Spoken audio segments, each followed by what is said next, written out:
And now the news. And this week, Ferrari breaks the internet. And to be honest, that's all that there's going to be this week. The story is so big that anything else just looks like a waste of time by comparison. I mean, I'll do the recalls at the end because that's what I usually do, but let's be honest, there is only one thing we need to cover here, and that is the Ferrari Luce.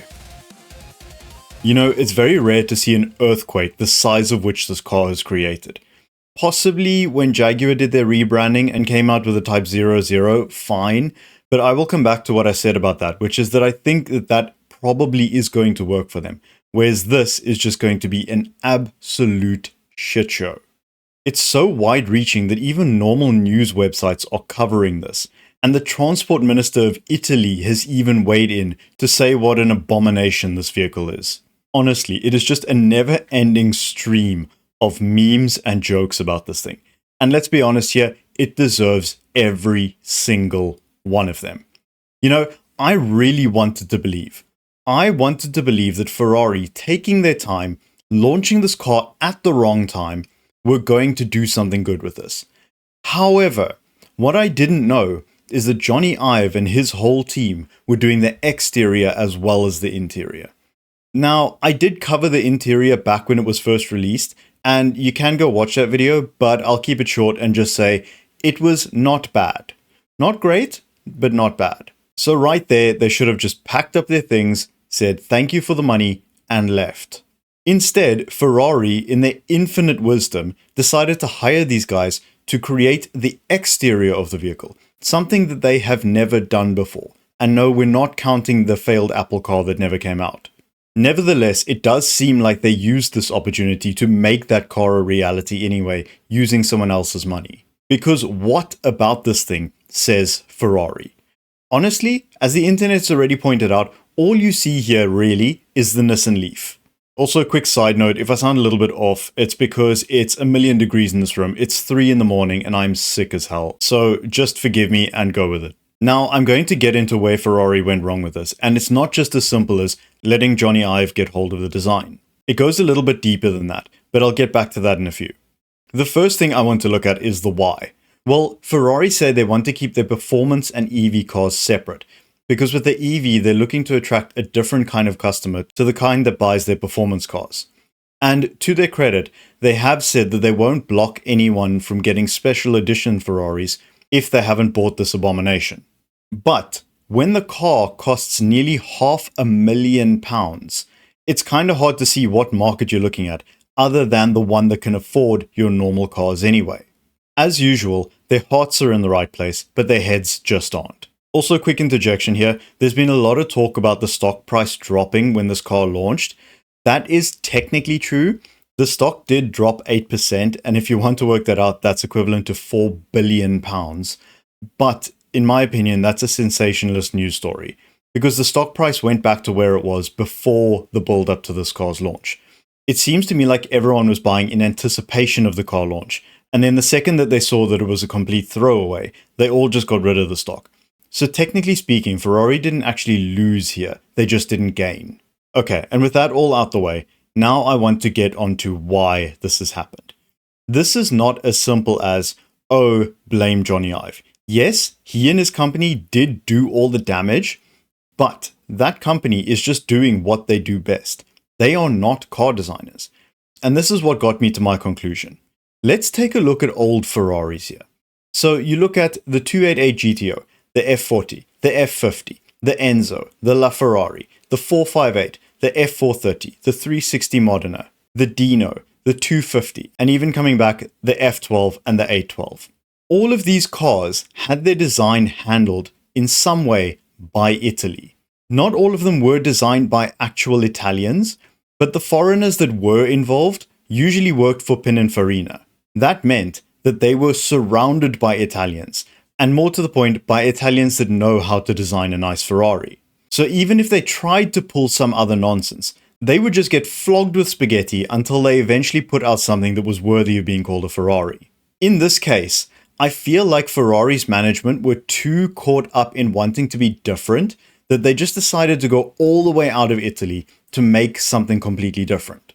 That then led them to supposedly one of the best design studios in the world, except for the fact that they haven't designed cars before, but bear with me. And in their heads, they just thought that having someone with no design experience with cars, but a lot of design experience in general, would be a good idea. This car has been in development for, 5 to 10 years? At some point, in fact, no, at many points, they would have been presented with designs for this car, which means they had lots of opportunities to say, this is ridiculous, get rid of it, and design something proper. But they didn't, and I believe it's because of sunk cost fallacy. They obviously spent a hell of a lot of money on this design company. That meant that they wanted to get some kind of return, and they didn't want to look stupid by backpedaling and going, hang on, this isn't a good idea. So instead of taking a tiny L for the ego, they took a big L on the world stage. They should have kept the design in Italy. Hell, they should have kept it in Ferrari. You could still have that nice interior designed by the external company that plops into your beautiful new EV. Instead, you outsource the whole thing, start with the nice part, and then give us this horrible impression of a Nissan Leaf. It doesn't matter that the car is fast. It doesn't matter that it can go a long distance. It doesn't matter that it took so long to design. The car is ugly. What on earth were these people thinking when they looked at those windscreen wipers and said, you know what, that is the exact place the windscreen wiper should go on a Ferrari. Forget a Ferrari, on any car, but stick with me. All they needed to do was say, go away, look at historical Ferraris, like you did when you were designing the interior, and then figure something out from there. Not slap some retro taillights onto the car and say, you know what, that's as close to a Ferrari as we're ever going to get. I honestly believe that the management needs to come out and say, sorry, we screwed up. Because you've got the ex-head of Ferrari saying that he can't say what he really thinks about the car because he'll bring Ferrari's name to shame. Don't worry, they've done that already. Okay, and with that, I think I've made my point. I suppose, given this is a new car, we should probably look at the specs as well. The one thing I do like about this car is that they're not pumping fake V12 or V8 noise into the car. What they're doing is they have an accelerometer in the electric motors.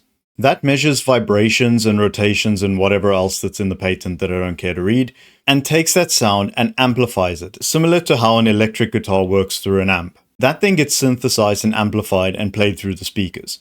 Granted, obviously that's not pure, but in the same breath, a standard electric motor sound isn't exciting to begin with. So at least they're trying something different without just pumping fake engine noises in. Beyond that, the car makes just over 1,000 horsepower. It'll do 0 to 100 km an hour in 2.5 seconds, and onto a top speed of over 310 km an hour. Range is also good, supposedly being in excess of 530 kilometers. The car has 4 electric motors, 1 per wheel, and weighs in at 2.2 tons. That sounds like a lot, but for a big EV, that's actually not bad. Supposedly the battery pack forms part of the chassis, meaning it's extra stiff, and that also allows for a lot of weight savings. Honestly, I think there are a lot of clever things on this car. The problem is just the body. Make the body pretty, and everyone will laud everything else as well. And then, as mentioned, the car starts at just under £500,000, but of course, as soon as you put anything on it, that figure is going to skyrocket. I don't think there is a good angle for this car at all, and I'm not aware of enough blind people that have that kind of money lying around who will go out and purchase one of these. This car is an abomination, and it's a slap in the face of all of the wonderful cars that have come before it. Ferrari is launching this car at a time where rivals like Lamborghini are saying they're cancelling EVs because there just isn't demand for it. Ferrari can huff the copium as much as they want, but not anyone has the money to be able to buy this vehicle. Like I said before, the customer does not change that much, regardless of what the car looks like or sounds like or feels like or anything. People who can afford £500,000 for a car are going to be looking for something that's worth that kind of money. And I'm sorry, but this just isn't. It looks like a worse Nissan Leaf, and that's saying something. It has the power and the range, sure, but I mean, so does everything else these days. And it's a complete departure from everything you think about when you hear the name Ferrari. So I don't know where this leaves their EV plans. Sure, there'll be a couple of sales, but I can't see this thing selling out. I honestly just hope that for once in their lives, Ferrari as a company just step back and say, we made a mistake, we'll do better next time. But given their history, I'm not holding my breath. Okay, you know what? It is hot as hell. I am sweating like crazy. Honestly, I'm as shiny as a seagull in an oil spill. So to that end, I'm just not showing my face for this one. Just pretend you can see it. I don't know, something. Audi Q5s have issues with their seatbelts. If you're in an accident, the seatbelt does initially tighten properly, but after that, it does not hold that tightness. Nobody wants a loss of tightness when you're busy banging into things. So if this does affect you, go get things tightened up. I feel like I've covered this one before, but maybe it's on different vehicles. Hyundai Ioniq 5 and Ioniq 9 models might have the fasteners for the rear suspension come loose. That means chaos and then a crash, as per. The fun one though is Hyundai Santa Cruz and Tucson models. These ones are once again proving my point about software-defined vehicles. Software in the front cameras may cause the front collision avoidance system to activate prematurely and unexpectedly apply the brakes. What that means is you'll be driving along perfectly normal, not expecting anything, and all of a sudden the car just slams on brakes. That should be a fun one to explain to insurance. Tesla Model Ys are back on the list again, but this is just for something silly. It seems that a label was not installed on the car, so there might not be weight information. Obviously, they make a very big deal out of this, but unless you're loading it as if it's a pickup truck, I don't think this is going to affect you. Last on the list here, we have the Toyota Tundra, specifically that equipped with a V35A engine. Supposedly, it wasn't manufactured very well, and some debris was left in the engine. That could find its way to a main bearing and cause the main bearing to fail. What that means is, deep in the bowels of the engine, some metal is going to scrape against metal. That is going to cause a fairly big boom and mean you're going to need a new engine. And that is the end of the news.